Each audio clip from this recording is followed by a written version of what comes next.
Good morning, everybody. It's your favorite aspiring revolutionary here, wandering author, hanging out on an island in the middle of Smith Lake.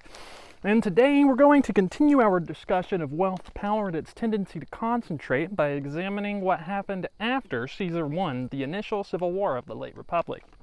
So, up to this point, we've talked about some pretty important names and concepts, but the interesting thing that happens towards the end of Caesar's civil war is it just is the beginning of troubles for the Republic, right?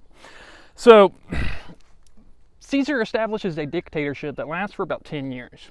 The average people were clamoring for his help because there was just so much chaos, and the result of that was the Senate was sidelined, and he developed a cult of personality. On coins, it was stamped Father of the Fatherland, Caesar. And he created an entire Caesarian cult. Expressions of political allegiance quickly morphed into acts of worship for a deity. And supposedly, within about a month or two of him officially becoming dictator perpetuus, which we discussed last time, a beggar came up to him while he was walking through the forum and told him to beware the Ides of March. Now, for those of you who are unaware, the Ides of March is like a time that's in particular within the vernal equinox, normally around the 15th of March. Now, I'm not particularly knowledgeable about what that means, but it's something that the Romans would have known, so he would have known that they were warning him about the 15th of March. And on the 15th of March, Caesar goes to meet the Senate in the theater of Pompey, and it becomes his tomb. Marcus Brutus and Gaius Cassius, as well as around 60 to 80 other men, murder him. That's where we get the famous line from the Shakespearean play, Et tu, Brute, right? And renowned historian Tim Cornell actually described the ensuing state of affairs, saying the Republic was dead but not yet buried. The poor happily surrender their freedoms to secure the patronage of powerful leaders, and at this point the highest aspect of senatorial politics is to decide who the most benevolent master is from here on out. This is initiated in around the 60 BCs, right? And now, why does this matter today? So this would be kind of like looking forward, in my opinion, as to like what we may experience here in the American Empire. Unfortunately, the vast majority of Italian Roman citizens no longer owned anything. They didn't have a vested interest in their republic, right? So they just went with whoever expressed, like, whoever told them they were going to give them the most stuff. And we're kind of seeing the same thing happening today. In America, we have more of the wealthiest are wealthier than they ever have been, but the vast majority of people own less than ever before, right?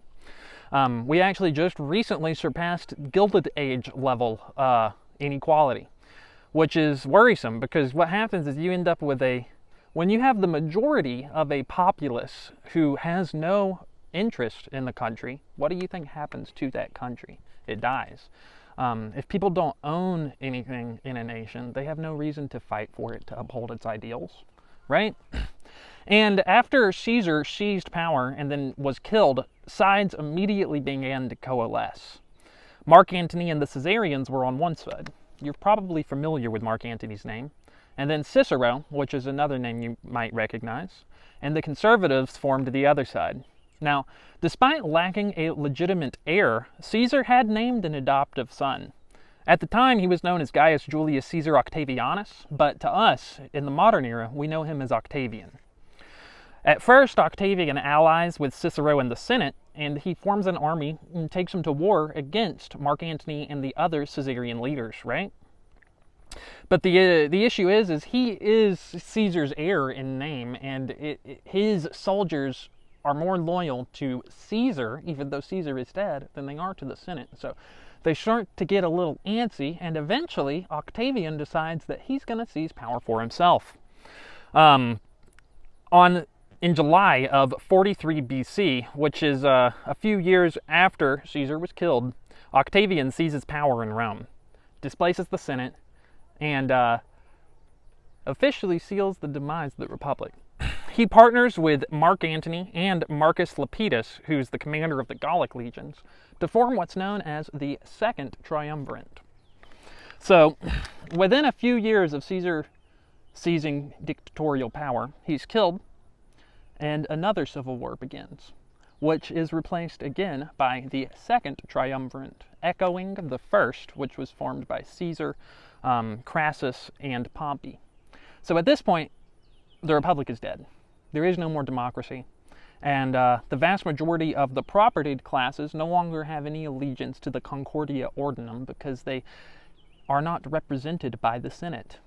Sounds kind of eerily reminiscent of today, right? And the poor people who don't own anything are officially dependent upon the state because Caesar had initiated the free grain dole. He did some land reforms, but ultimately he did nothing to put it in a biblical term, he didn't teach them how to fish, he just gave them fish, right?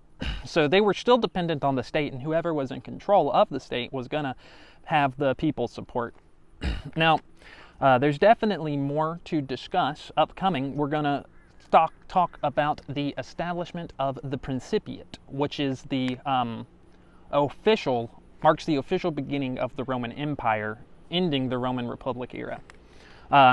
We will be here in Arley, or Smith Lake region, for the next several days. I have an appointment on the 5th of July, after the 4th, which is next Tuesday, to have my car looked at.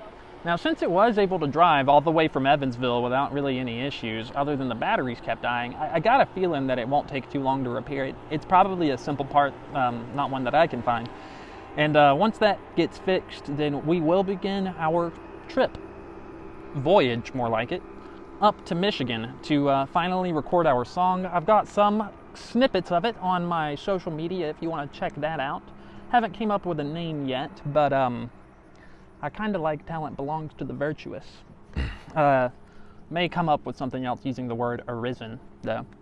Anyways, I'm going to find somewhere to record another guided meditation for you guys.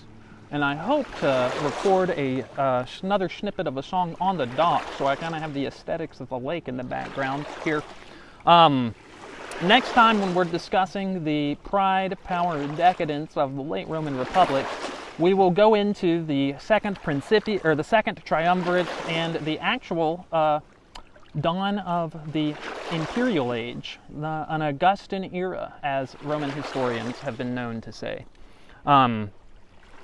So, until then, what have you guys been doing to inspire, uplift, and empower your community today? Because you're watching me, and I ain't stopping. So you can count on me to do my part daily. And unless we all do our part, this world isn't changing. So, until next time, y'all have a good day now. Love you guys. Bye.